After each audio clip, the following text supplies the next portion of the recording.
गोजोनथाव खौरां बर' सावथुन मुलुगनि फावखुंग्रि आरो फावखुंगुर लोगोसे बर' सावथुन नायनो मोजां मोनग्रा रायजो राजाफोरनि थाखाय जोबोद गोजोनथाव खौरां। प्रमद बर' दैदेननाय UPPL सरकारा बर' सावथुन मुलुगनि फावखुंग्रि फावखुंगुर बिथांमोननो खोथा होनाय बायदि मावफुंनायखौ नुनो मोनदों। चिरां जिल्लानि सिङाव थानाय रुनिकाटा गोदानै जालाको मेम'रियेल डिजिटेल सिनेमा हल अन्थाइ खाम्फाखौ बेखेवनानै होदों।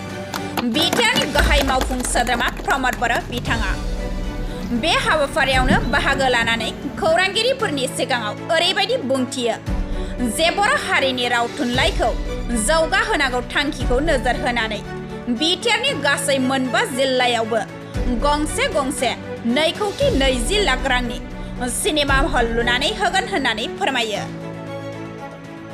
बे हाबाफारियावनो बिटिआरनि गाहाय मावफुं सोद्रोमा प्रमद बर'जों लोगोसे नुजाथिफैदों MLA लरेन्स इस्लारि आरो रायजो सभानि MP रोंगोरा नार्जारी इ.एम दन'नजय बिथांमोना।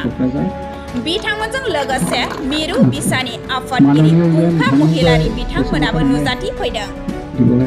जोङो थांनाय बोसोराव साननाय जादोंमोन, नाथाय देग्लाय बोसोराव बेखौ मावफुंबाय।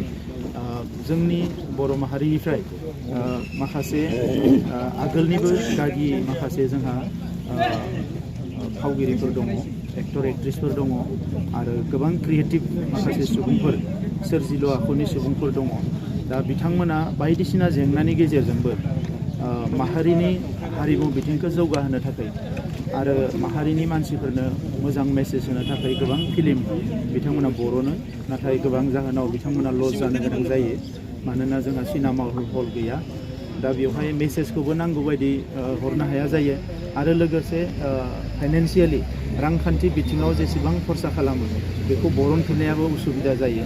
दा बिनिखायनो जोंनि सरकारा जिहेतु बर' माहारिनि खोथाखौ साननानैनो जोङो खामानि मावनो फैदों आरो जोंनि राव थुनलाइ हारिमु गुबुन गुबुन बिथिंखौ जोङो जौगाहोनायनि थाखाय हाबाफारि लादों। दा बेवहाय नैबेबो मोनसे जोंनि मैखोम खामानि होननानै जों सानदों आरो बिनिखायनो देग्लाय बोसोरावनो गंबा बिथां जालाकोनि मुङाव आलायारन सिनेमानि बिथां सासे एक्टर आरो बयजोंबो सिबिजानाय तिकेन्द्रजित बिथांनि नार्जारीनि मुङाव जोङो गंबा सिनेमा हल देग्लाय लुनो सानदों आरो गंसे सिनेमा हलाव 2,20 लाख रां खरसा जागोन आरो बियो मोजाङै गोदान टेक्न'लजि जागोन।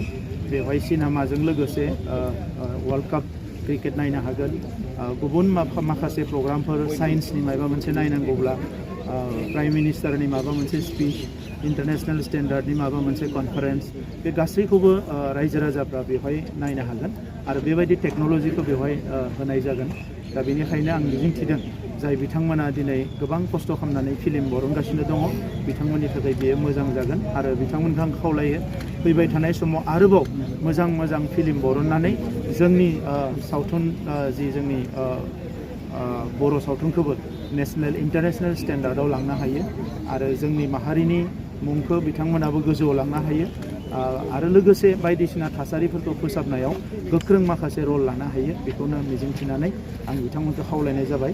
आरो दिनै रुनिकाटा ओनसोलनि रायजो राजाखौ आं साबायखर बावदों। गिबिसिनाव बिथांमोना हाखौ बरननानै होबाय आरो थाबैनो जों हाखौ मोननायलाय दिनै अन्थाइ खाम्फाबो गायसननो हाबाय।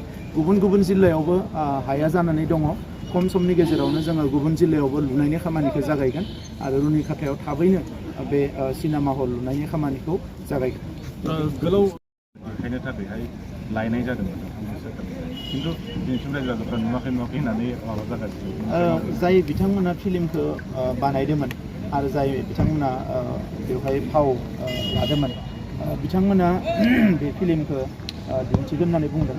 जोङो सरकार हिसाबै जिहेतु बियो मोनसे माहारिनि प्रपार्टि, जोंनि हारिनिनो मोनसे प्रपार्टि, बे हिसाबै सरकारा जोङो बेखौ जेब्ला मिथिबाय जे बेखौ मुम्बाइआव दोननाय जादों आरो बियो डेमेज जालांनो हासिगौ, बेखौ गोबां बोसोर नायसनाखै, बेखौ जेब्ला मिथिबाय जों लोगोनो जोंनि माखासे जोंनि गोसो गुदुं सुबुंफोरजों लोगोसे बिथांजों दाउ बड'सा बिथांनि नेतृत्वआव थिनहरनाय जादोंमोन आरो बेबायदिनो जोङो बेखौ लाफिननानै फैनाय जादों। थांनाय बोसोरावनो बियो सफैदों। दा बिथांमोना हयथ' थाबैनो रायजो राजाफोरनो दिन्थिगोन, आंबो नायनो लुबैगासिनो दङ। दा नंखायनो बिथांमोना आंबो खावलायगोन थाबैनो जाहाथे रायजो राजाफोरनो बिथांमोना दिन्थियो।